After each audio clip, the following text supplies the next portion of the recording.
Hello, everyone. Gary here from TimelineAstrology.com.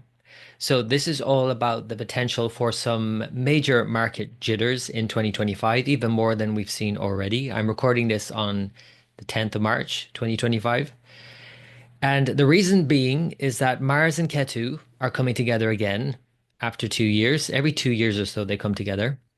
The last time was in October 2023.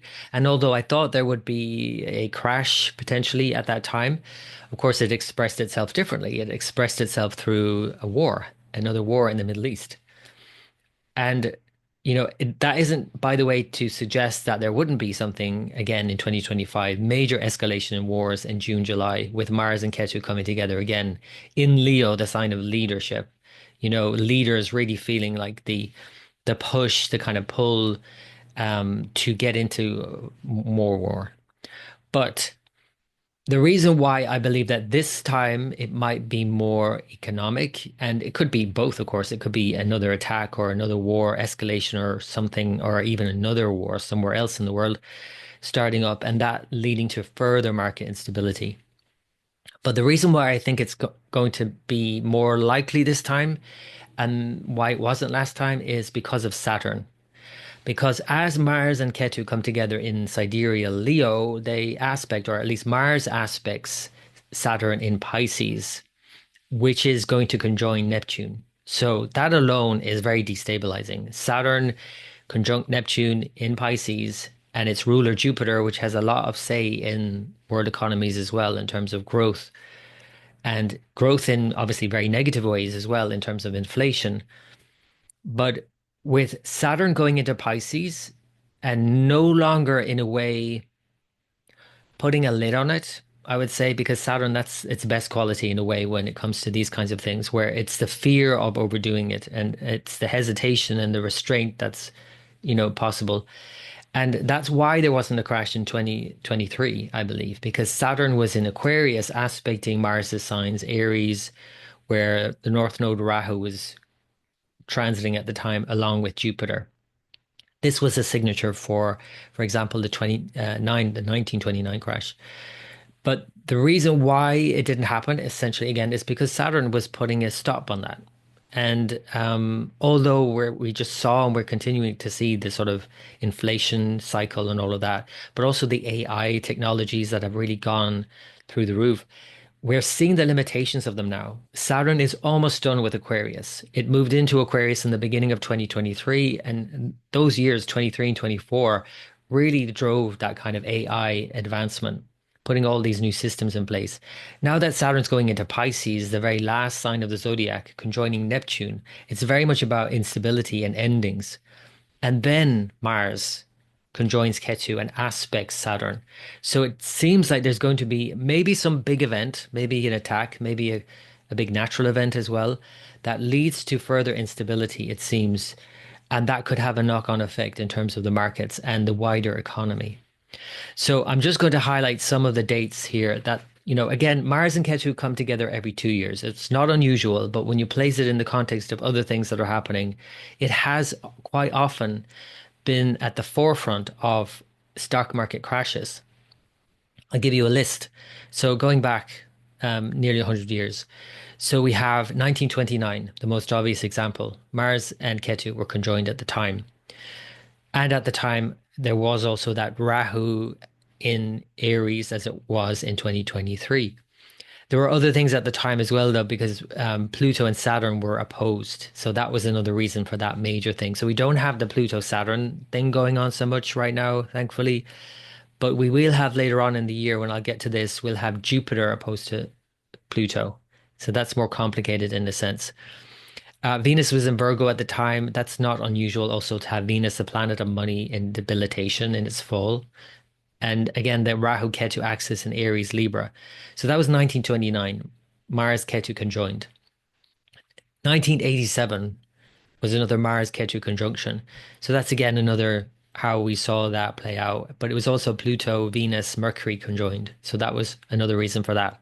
So you see, it's not just Mars and Ketu on its own. You have to have another conjunction, another thing going on. And we are having those things going on in 2025. The next one was 1992. Mars Ketu conjoined. Neptune Uranus and Rahu, the North Node, were conjoined, and Venus again in Virgo. So you see Venus and Virgo quite a lot as well in these, and Jupiter in Capricorn. And these are again the planets related to the economy because Venus is literal money and Jupiter is growth. And when they're debilitated in their fall, Venus and Virgo, Jupiter and Capricorn, we tend to see some issues. Um, and I could give you a whole list of when there were crashes when Jupiter was in Capricorn. And the next time it goes into Capricorn will be 2032. So, it's going to its exaltation, by the way, in 25, 26 into 27 even, in and out of exaltation over those 3 years, the end of 2025 onwards. But the downside of that is it's opposite to Pluto and it will go retrograde, which kind of behaves as if it's debilitated, and yet it's not. So we're not having a real debilitation of Jupiter and growth cycles until 2032. Does that mean we're going to continue to see some spikes and then maybe some drops and then further spikes? Maybe, maybe. And that the bigger crash doesn't come later on. At any rate, let me go on with the list. The next time Mars-Ketu again conjoined to create a crash, because again, they come together every 2 years, so it's not every time, but was 2000. You might remember that. 2000 Mars-Ketu conjoined, Ketu, Uranus, Neptune all conjoined as well in March 2000. And Mars-Ketu conjoined in 2001 more specifically. But the next time after this was 2018. And there are crashes all the time, and this is the thing. It's like, sometimes they're not big crashes and we don't talk about them anymore, but they were there. The next one then was 2020, the most obvious one in a way in more recent times, because it was a Mars-Ketu conjunction 2020, but then also a Jupiter debilitation in Capricorn and conjunction with Saturn and Pluto. So that's an obvious signature for a major crash. So looking at 2021 also, we saw the Mars-Ketu conjunction.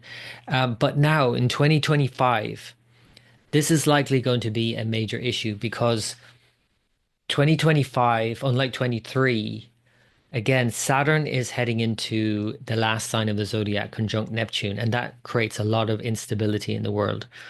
And although it aspects Jupiter in Taurus until May, but then by mid-May, Jupiter goes into Gemini and squares Saturn. So that's kind of like a recessionary cycle in a way, Saturn square Jupiter. So you've already set that up with that. Things are falling apart. It's heading into a recession, right? Then you put Mars Ketu in Leo and then Mars aspecting Saturn again in Pisces, conjunct Neptune. And that's further destabilizing, perhaps because of an attack or perhaps because of a shocking event or a big thing happening or a leader, something with happening with a leader. That's Leo, sending the markets into spiral. Now, I don't know if it's going to be like, a major crash, but like I said, because overall, when we see Jupiter in Gemini moving towards Cancer by the end of 2025, it does look more hopeful in the sort of more immediate time frame or the short term period. But in the long run, I do think this is going to have a negative impact because Jupiter, although exalted in Cancer, is going to oppose Pluto. And then it's going to retrograde, and it's not really making it into Cancer. It just goes to the first degree of sidereal Cancer, and then will stop, station, and go retrograde and go back into Gemini by the end of the year 2025, so December 6th, it goes back into Gemini, and it won't go back into Cancer until June again. And at that point, so the summer of 2026, it's looking more exalted. It's looking like it's more hopeful. And in a way, at the end of 2025, it's like a glimpse at something more hopeful, but then it kind of like stalls.